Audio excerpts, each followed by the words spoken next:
Mate, how are you? Yeah, I'm not too bad. I've just finished up at the markets and I had that first interview and I sprung a bit of a leak in the studio last night, so I had a bit of a plumbing issue this morning that I had to tend to, so it was all kind of, I guess getting a little bit squashed for me. Did you guys have a bad go of it during the floods, or was that Flynn? Oh yeah, we all live in the same areas. Yeah, luckily I was,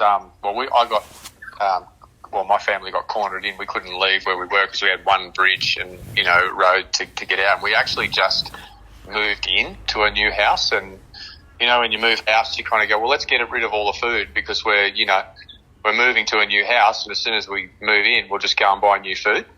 So we pretty much got rid of all our new food, and then we moved to the new house, which was up a hill, so it was kind of fine, but we couldn't get out, to actually go and get food. So which was, nowhere near as a bad predicament as other people, but, I had to get on the old paddleboard and kind of paddle across down the road and have a friend pick me up where it was a little higher and, venture off to the shops to try and get some food for us for 4 or 5 days to just, until it kind of subsided. But Flynn our guitarist got completely done over. He came, basically head high down at Ocean Shores where he lives, so he lost everything. And then Luke, he lives around the same, just down the road from Flynn, but he was up a hill, so he was, he's got a little fishing boat, so he was, going down the road to go and get Flynn and help Flynn and also their parents, which, Flynn's mum and dad, luckily because Ocean Shores where they are is actually a swamp area, so it becomes quite, people, and they know that you've got to put your house up high, you know what I mean?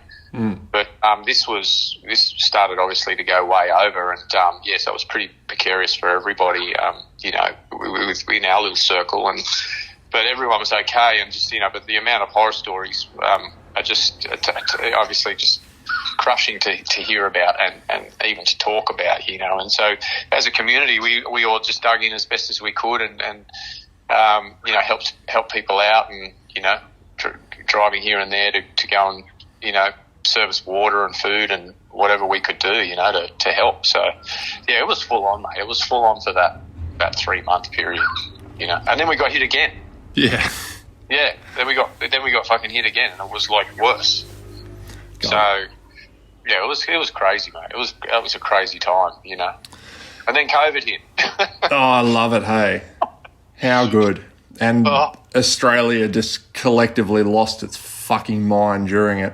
Yeah, 100%. Yeah, I know, it's right. It's like they come out in the mainstream news and, it's like, well, it's a 99.8 survival recovery rate, and I'm like, okay, that's good if you, kind of under 70 and got no comorbidities. You probably put all your money on a racehorse if you get if that was the, so I was like, do we really need to freak out like everyone's fucking freaking out? But that's a whole other big conversation, isn't it, really? Well, I mean, it really made me fucking mad because in the gossip rags, which I will not even dignify by naming them, had a crack at Flynn in 2021 and ran a good old character assassination piece. Good to see that that's not out of style. What support were you able to provide for him when he was dealing with that? Well, as a friend of 30 odd years and a co-business partner and comrade and all that type of stuff, and friend. I mean, I just as much. He was going through other stuff as well. I mean, obviously there was a lot going on, and there has been. But I was just, I was just like, good on. I mean, it's typical. Okay, we can see if we're going to say something and we're going to kind of speak against the narrative, you're putting your head up, so a little bit, so it's the first one to get chopped off, so to speak.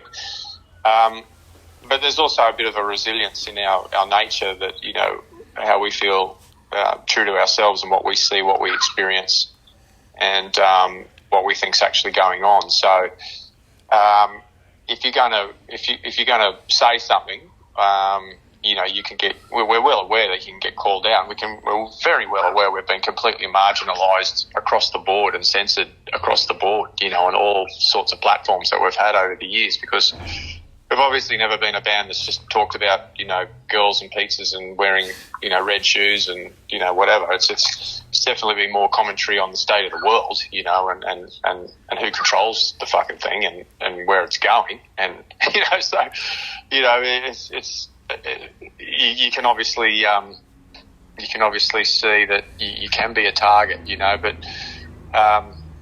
we understand that, you know, and before we kind of go in and say anything or whatever else, you know, we don't really think to ourselves, oh, well, this could get me shut down, and what's going to happen to my platform or whatever. We just speak our minds, you know, when we feel it's true to say what we feel is true.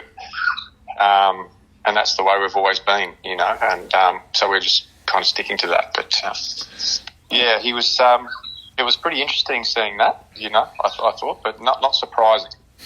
I kind of want to ask these people who were, you know, surprised about it. I'm like, have a look at the lyrics to a song like Swamp or Are You Interested? Like, did you really think these guys were the go along with the government type? Like, really? Yeah, that's quite it's a good question, isn't it? Because then it brings in the kind of reflection of like, well, do you think we're just saying what we're saying to be cool, or like, you know, kind of like saying what we're saying because we don't really know what's going on, but it's kind of maybe, you know, it's like, and, you know, you could also say to yourself as well, like, maybe these people are just trolls, you know, they're not actually like COG fans, you know, they don't even fucking know our music, and that happens on these forums and these platforms. You get people that want to bring you down. You get people that target you. You get people, as soon as you know, you do say something and that's quite different or questioning or whatever else. Yeah, you're right for being a target, and for whoever they are coming in and, you know, saying what they want to say, which is fair enough if they want to say it, whatever. But you don't really know who they are, you know, and.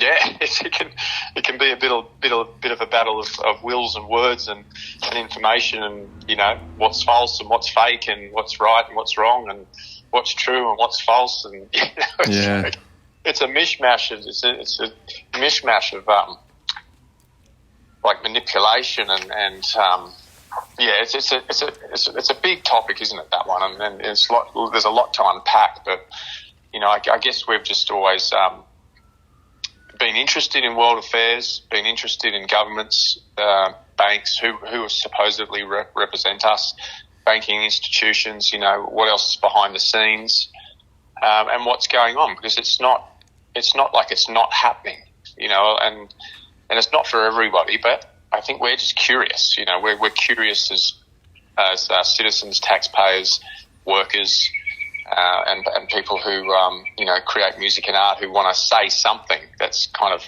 relevant to, I guess, the community and the broader society and world, if you will, you know. Yeah, and, you know, that's the way we kind of deal the cards at this point. What do you say to the rumour that I tried to start in 2021 that you're actually an octopus wearing a man like a suit? What went on behind the kid? Yeah. Yeah, well, look, I'm always wishing I had an extra couple of arms. Well, actually, maybe the other band members would probably say, no, don't do that, because I probably think I'm doing too much as it is at the moment. But, yeah, it would be nice to have a couple of extra arms, wouldn't it? Yeah, one over here and one over there. Bless you. Yeah, man, I've been a huge fan of yours since about, I'm going to say the first time I heard you would have been 2005. And I dare say I saw you at the Falls Festival in Marion Bay in Tasmania when there was like 20 of us on the barrier. Like, you guys were almost complete unknowns. And now, obviously, you've come a long way. What plans does COG have to release new music?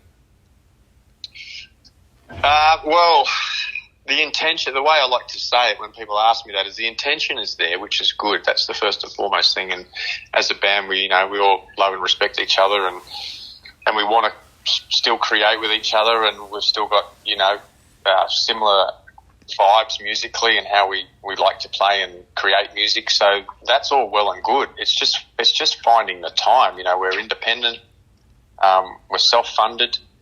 We're all older now. We've all got, families and other businesses and responsibilities. So, obviously the timing is an issue, not in a bad way, because, we've just got, life is just life, and life does what it does, and you've got to tend to what you've got to tend to, and your responsibility of things you need to make sure are okay. And so it's just trying to find that time. I mean, we had a song that was, which we've been working on, and then it kind of like, we did Drawn Together, which was 2019. That was the last song, and then, we were thinking, well, if we can just continually, because we can't sit in a room and write an album because we haven't got the budget to do that, we can at least try to, chip away at getting songs out every, 5 to 6 months, you know what I mean? And do it in that way, because to do it the other way, obviously you get paid to sit in a room and kind of write and be creative because you have a record company, they fund you. It's like, getting a loan for a house, it's a similar kind of thing. So, but we don't have that anymore. And, so it's like, well, how do we continue this? So, I mean, I'm in the studio world and the recording world side of things. So I've just, finished building my recording studio, Key Studios in Byron Bay, which is, 20 minutes up the road from where they live. And so that's a good start to have those tools. And it's got everything we need.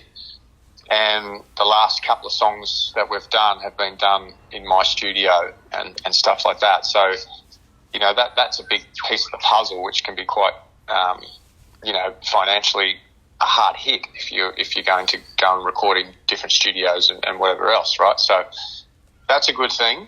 We had a song, and we do have a song, which is in the works. It's probably 80% finished. And 2019, as I said, Drawn Together was put out. And then we were looking at putting another song out, and then obviously the floods hit, and then COVID hits, and then so everything's just got completely pushed back, and it's just been really fucking challenging the last 3 years, and I'm sure everyone's been feeling it in different ways, but it's just been hard to knuckle down and try to really. And I think if you're going to do art, you've got something to say, you have to really focus on it. You can't just do it for the sake of getting something out just to keep people happy or put on a tour or whatever else. I mean, we've got some shoes to fill when it comes to our previous releases. You want to be as good, if not better. You know what I mean? So the struggle is real. In that regard. But, as I said, the intentions are there. We just got to find the right time. Hopefully we can finish this new song, by the end of the year. It's almost done. I'm happy with the direction it's going and all that type of stuff, which is good. So if we can all kind of get together and find the space and time. Now my studio's built, I just opened it up as of a couple of weeks ago. So that's good. And then we can try and finish it off. I mean, we've done the vinyl, which is, we've just released that for the first time.